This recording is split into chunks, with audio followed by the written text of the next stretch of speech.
Era el cumpleaños número 65 de mi padre, y estuve a punto de no ir. Llevábamos casi 6 meses sin hablarnos. La última vez que lo vi, durante una comida, me soltó con toda naturalidad que estaba reestructurando el testamento y que algunos cambios eran inevitables. Lo dijo como quien cambia el aceite del coche. Sin emoción, sin explicaciones. Así era él. Todo en su vida era transaccional. Hasta su familia. Pero mi esposa me convenció. Es solo un cumpleaños, no una guerra, dijo, medio en broma. Sé el hombre grande. Así que fuimos. Le compré una botella de ron añejo de 18 años y dentro de la caja, entre el papel de seda, escondí una hoja doblada. Una bomba lista para estallar. La fiesta fue exactamente lo que esperaba. Demasiada gente, demasiado ruido y nada de sinceridad. La casa estaba llena de amigos abogados de mi padre, viejos compañeros de golf y conocidos de negocios que probablemente no lo soportaban en 20 años, pero a quienes sí les gustaba su dinero. Mis hermanos también estaban. Mi hermana mayor, Lucía, no se despegaba de él, riendo sus chistes antes siquiera de que los terminara. Mi hermano menor, Marcos, estaba en un rincón, con un vaso de whisky y una sonrisa socarrona. Esa sonrisa que siempre usaba cuando sabía algo que los demás no. Y yo. El del medio. El sobrante. Siempre suficiente. Pero nunca suficiente. En algún momento, mi padre levantó su copa para hacer un brindis. Todos nos reunimos, con sonrisas falsas pegadas como papel tapiz en una casa embrujada. Golpeó su copa con una cuchara y dijo, «Quiero agradecerles por estar aquí. 65 son muchos años, y si he aprendido algo, es que la familia lo es todo. Tuve que contenerme para no reírme ante tanta hipocresía». Luego se giró hacia mí. «Incluso tú, Daniel», dijo, haciendo una pausa para que todos lo notaran. «No eres mi hijo biológico, pero... viniste. Eso cuenta para algo». Risas. Estallaron en toda la sala. Una granada en medio de la fiesta. Yo me quedé quieto. Sin sonreír. Sin parpadear. Esa frase detonó todo lo que creía haber enterrado años atrás. Pero no había terminado. Agregó con una carcajada, y ya que no eres técnicamente mío, me pareció ridículo incluirte en el testamento. ¿Qué clase de legado sería ese, no? Más risas. Más fuertes. Me acerqué lentamente, coloqué la caja con el ron sobre la mesa, sin decir nada. Él arqueó una ceja. ¿Me trajiste algo, hijo? Asentí y me di la vuelta. Pero antes de alejarme, lo miré directamente a los ojos y le dije, «Vas a querer leer lo que hay dentro». Se rió de nuevo. Siempre reía cuando estaba incómodo. No abrió la caja enseguida. Demasiado ocupado bañándose en su propio ego. Pero una hora después, cuando las copas ya estaban vacías y los invitados empezaban a irse, lo vi tomar la caja. Rompió el papel, levantó la tapa. La botella le arrancó una sonrisa. Pero luego vio la hoja blanca doblada debajo del relleno de espuma. La desplegó. Lo vi, desde el otro lado del salón, como su sonrisa desaparecía. La leyó una vez. Luego otra. Y otra, más despacio. Levantó la mirada para buscarme. Pero yo ya no estaba. En esa hoja solo había una frase. En tinta negra. Times New Roman. Pero era suficiente. Esa noche, su rostro no solo palideció. Se volvió fantasmal. Y eso era apenas el principio. La hoja decía, sé del fideicomiso. Y también el abogado de Lucía. Eso era todo. Una sola frase. La frase justa. Y cayó sobre él como una guillotina. Para entender por qué la cara de mi padre se puso blanca como la leche, hay que saber qué era el fideicomiso. Era un pequeño secreto sucio que yo no debía conocer. Un documento creado hace más de 10 años, cuando aún jugaba a ser el titiritero de nuestras vidas. Por supuesto, no estaba a su nombre. Demasiado obvio. Estaba enterrado bajo sociedades pantalla y gestionado por una firma offshore en las Islas Canarias. De esas cosas que solo los muy ricos, o los muy paranoicos, se molestan en crear. Pero aquí está el detalle con los paranoicos, suelen guardar recibos. Y yo soy muy bueno encontrando recibos. 2 años atrás, ayudando a mi madre a vaciar el garaje tras una operación de rodilla, me topé con una caja de cartón sin marcar, llena de papeles viejos de impuestos. Entre ellos, una copia de un acuerdo legal. Fechado en 2011. La firma de mi padre. Un fideicomiso, valorado en unos 12 millones de euros, diseñado para pagar anualmente a los descendientes directos de Roberto Ellison al disolverse los activos de la herencia. En cristiano, el dinero iría para Lucía y Marcos cuando él muriera. Pero no para mí. No para el hijo no biológico. Me guardé el archivo. No dije nada. No entonces. En cambio, comencé a investigar. Silencioso. Paciente. Contacté a una amiga, Elena, abogada fiscal con sed de venganza y afición al whisky, y le conté todo. Durante casi un año pusimos las piezas en su sitio, confirmando lo que ya sospechaba: mi padre había construido una fortaleza financiera. Una que me dejaba fuera. Y lo peor, Lucía tampoco lo sabía. Marcos. Quizá. Esa sonrisita suya ahora tenía sentido. Pero Lucía no. Ella era la niña de oro, la hija leal, la cuidadora de la familia. Creía cada cumplido que él le soltaba. Así que se lo solté. 3 meses antes del cumpleaños, quedamos a tomar café. Puse los papeles del fideicomiso sobre la mesa. Al principio no me creyó. Pero leyó. Y volvió a leer. Y entonces gritó. No un grito dramático. Fue más bien un siseo bajo, desgarrador, como alguien ahogándose en pura rabia. ¿Me estás diciendo que se aseguró de que Marcos y yo recibiéramos el dinero?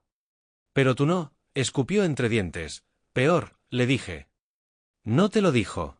Y puso el nombre de Marcos 3 años antes de que tú siquiera terminaras la universidad.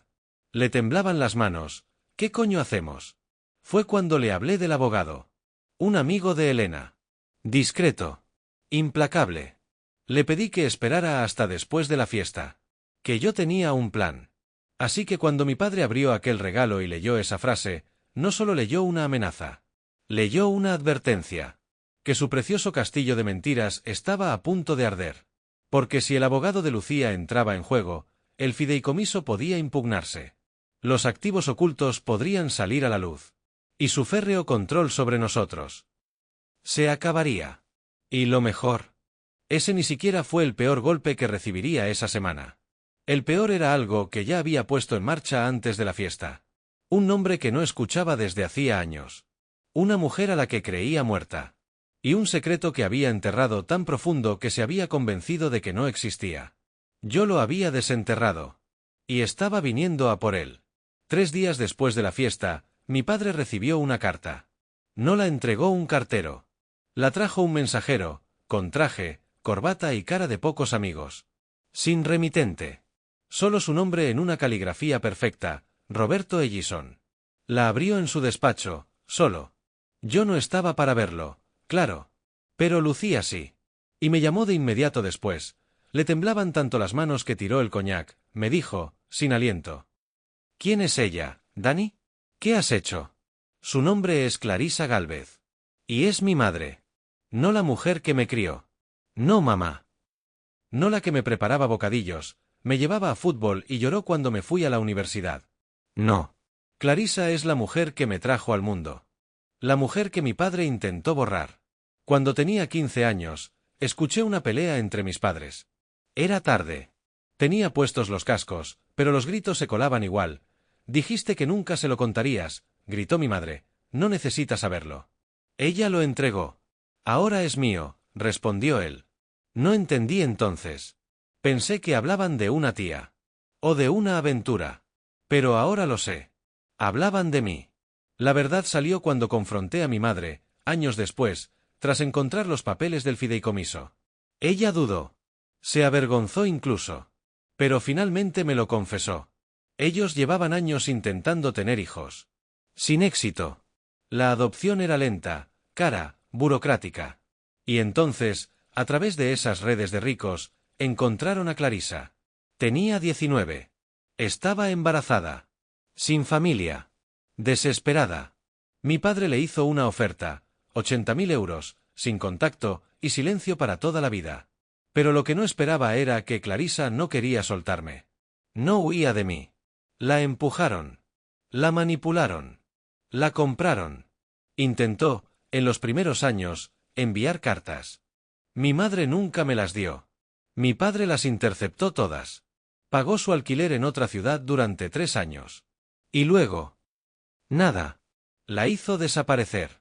Pero no del todo. Ella guardó pruebas. Correos. transferencias.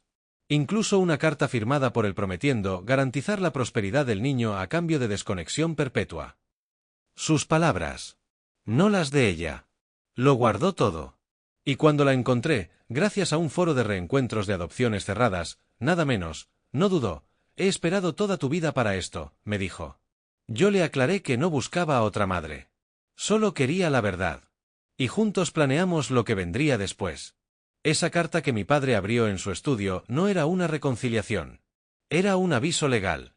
Clarisa había presentado una demanda para abrir los registros de adopción, solicitar una prueba de ADN y cuestionar la legalidad del acuerdo financiero por coacción. No era solo un fantasma del pasado. Era una demanda. Y venía con pruebas. 3 días después de que llegara la carta, mi padre llamó a Lucía. Esto fue lo que ella me contó, palabra por palabra. Tu hermano ha declarado la guerra. Y ha traído a su madre biológica como misil. Lucía no lo defendió. Ni se rió, como tantas otras veces. Solo le dijo, quizá deberías haberlo incluido en el testamento. Pero para entonces, ya era demasiado tarde para un testamento. Lo que venía no podía solucionarse con un notario. La primera oferta llegó a través de Marcos. Era martes por la mañana. Yo seguía en la cama cuando sonó mi móvil. En la pantalla ponía, Marcos. Había ganado ese título años atrás, cuando intentó convencerme para que pagara la cuota de golf de papá porque ahora tú ganas más y es hora de devolverle a la familia. Pero contesté de todas formas. Error. Oye, dijo, con esa voz baja, falsa, como si estuviéramos conspirando. Papá quiere hablar. No está. Ya sabes. Enfadado. Solo. Quiere arreglar esto. Dice que está dispuesto a ser razonable. Define razonable, contesté. Hubo una pausa. Y luego soltó la bomba. Te dará 500.000 euros si firmas un papel diciendo que abandonas todo. Nada de demandas. Y sin contacto con ella. Ya sabes. La mujer. Clarisa. Mi madre. Incluso ahora, se negaban a decir su nombre. Como si fuera Voldemort. Casi me reí. A ver si lo entiendo. ¿Cree que voy a coger un cheque, desaparecer y fingir que nada pasó? Marcos rió, nervioso. Mira, tío. No sé qué tienes en la cabeza. Pero papá no va a dejar que queme su reputación y su legado por un error que cometió en los 80. ¿Error? Dije, sentándome en la cama. ¿Te refieres a mí? Silencio. Lo dejé colgando un momento antes de decir, dile a papá que se vaya al infierno. Y dile que el precio no son 500.000. Es la verdad. Y estoy harto de esperar a que me la dé. Colgué. Un minuto después, Marcos me envió un mensaje, no digas que no lo intenté. Esa tarde, quedé con Lucía en nuestro café de siempre. Llevaba 3 carpetas de color manila, 2 con la etiqueta correspondencia del fideicomiso y una más, con un simple título, Papá, palanca. Pedimos café y nos pusimos manos a la obra. La carpeta de palanca contenía décadas de correos, notas escritas a mano, incluso un viejo mensaje de voz de nuestro padre despotricando sobre cómo la sangre importa y cómo la adopción está bien para casos de caridad, pero el legado es el legado. Asqueroso. Le conté lo de la llamada de Marcos. Lucía asintió lentamente. A mí también me llamó. Me ofreció pagar la universidad de mis hijos si yo apoyaba a mi verdadera familia. Le pregunté qué le había dicho, que ya la estaba apoyando, respondió, mirándome a los ojos. Lucía había pasado un infierno desde que se enteró del fideicomiso. La imagen que tenía de nuestro padre se había derrumbado. El hombre que la llamaba su princesa, el que presumía de ser un millonario hecho a sí mismo, resultó ser una serpiente manipuladora que no solo mintió durante décadas, sino que usó el dinero para controlar a todos a su alrededor. Tiene un esqueleto más en el armario, dijo, sacando de su bolso un pendrive plateado. Iba a guardarlo. Pero a la mierda. Vamos a terminar con esto. El pendrive contenía algo que ninguno de los dos esperaba encontrar, una grabación secreta. No hecha por nosotros. Hecha por nuestra madre. Era una conversación suya con papá, de hace 15 años. Ella debía de haberla escondido y olvidado. O quizá la guardó como seguro. En la grabación, papá admitía, delante de ella, que el fideicomiso estaba diseñado específicamente para excluir a cualquier carga, y que yo, su hijo no biológico, era el cabo suelto que debería haber cortado desde el principio. Yo tenía 17 cuando dijo eso. Sentado en esa cafetería, escuchando su voz llamarme carga, sentí algo partirse en dos dentro de mí. Como una presa rompiéndose. Como el último nervio estallando. Así que lo filtramos. Mandamos copias a 3 periodistas. A un cuarto le enviamos la demanda, los papeles del fideicomiso, la declaración jurada de Clarisa. Hasta capturas de los mensajes de Marcos. El primer artículo salió en menos de 48 horas. Empresario español ocultó adopción de su hijo, lo excluyó de su fortuna, ahora enfrenta tormenta legal. Y así, el castillo de naipes que mi padre había construido durante 40 años se desplomó delante de todo el país. Intentó controlarlo al principio. Un comunicado insípido de su abogado, alegando que los detalles del fideicomiso se malinterpretaron y que no había mala intención. Pero la historia era demasiado jugosa. Saltó a la prensa nacional. Luego internacional. A la gente le encantan los escándalos de hombres ricos que se creen intocables. Y solo se pondría peor. Porque Clarisa apenas empezaba. Clarisa decidió dar la cara. Apenas una semana después del primer artículo, se sentó frente a las cámaras para una entrevista exclusiva. No contrató estilistas ni maquilladores. Llevaba un vestido sencillo, el pelo recogido y una expresión serena, casi imperturbable. Pero sus ojos tenían fuego. No mencionó su nombre directamente. No hacía falta. Las fechas, los documentos y las pruebas hablaban por sí solas. Nunca olvidas cuando entregas a tu hijo, dijo. Especialmente cuando te dicen que estará mejor sin ti. Y luego lo ves, desde lejos, ser tratado como un fantasma. El público devoró cada palabra. Las redes explotaron. Las cadenas matinales querían entrevistarme. Los podcasts me llamaban. Hasta Netflix envió un correo preguntando por los derechos para un documental. Pero no me importaba la fama. Me importaba una sola cosa. Por primera vez en mi vida, mi padre no podía reírse de mí. No podía echarme a un lado con una sonrisa socarrona. No podía borrarme de su historia. Yo era el titular. Y pronto, él sería algo peor, una nota al pie de la mía. Era martes por la tarde y llovía. ¿Cómo no? La lluvia siempre aparece cuando la narrativa lo necesita. No llamó antes. No envió un mensaje. Simplemente apareció. Lo vi por la mirilla, mi padre. Roberto Ellison. El gran hombre, el constructor de imperios, el rey de su castillo. Empapado. Sin paraguas. Sin abrigo. Solo un hombre desesperado, reducido a piel, huesos y miedo. Abrí la puerta, apenas lo suficiente para que el olor a lana mojada y orgullo vencido entrara. Parecía pequeño. Más pequeño de lo que nunca lo recordé. Su voz tembló al decir, ¿puedo pasar? No respondí. Solo me giré, dejando la puerta entreabierta. Que él decidiera si todavía le quedaban agallas para cruzar el umbral. Lo hizo. Se quedó parado en la entrada, chorreando sobre el suelo de madera que yo mismo había instalado. No vengo a discutir, dijo. No respondí, no vengo a justificar nada. Silencio, vengo a pedir. Perdón. Esa palabra. Perdón. Me golpeó de una manera que no esperaba. No porque quisiera dárselo, sino porque lo había estado esperando toda mi vida. ¿Quieres que te perdone?, le pregunté. ¿Después de todo? Asintió. Quiero. Me mentiste toda mi vida. Enterraste a mi madre. Me dijiste al mundo que no importaba. Y ahora quieres borrón y cuenta nueva solo porque llegaste mojado a mi puerta. No, susurró. Quiero que sepas que me equivoqué. Me crucé de brazos, apoyado en la pared. No solo te equivocaste. Fue deliberado. Sí, admitió. Toda mi vida intenté que me vieras. Intenté ganarme un lugar en tu mesa. Y justo cuando dejé de intentarlo, apareciste. Curioso, ¿no? Se secó los ojos con el dorso de la mano. El hombre que un día se ponía trajes de 5.000 euros ahora lloraba en un jersey empapado, delante del hijo que un día llamó carga. Lo siento, murmuró. Lo miré fijo a los ojos. Y le dije la verdad. Yo no. Su respiración se cortó. Porque por fin soy libre de ti. Libre de necesitar tu aprobación. De mendigar tus migajas. Tú no me diste nada, así que construí mi propia mesa. Mi propia vida. Y ahora vienes a pedir un asiento. Fui hacia la puerta. La abrí de par en par. Puedes irte. O puedes quedarte aquí bajo la lluvia. Pero no vas a entrar otra vez. Se quedó quieto. Por un momento creí que se derrumbaría ahí mismo. Pero no suplicó. No argumentó. Solo bajó la mirada, dio media vuelta y salió, bajo la lluvia. Esa fue la última vez que lo vi en persona. Una semana después, recibí una carta de su abogado. Había enmendado el fideicomiso.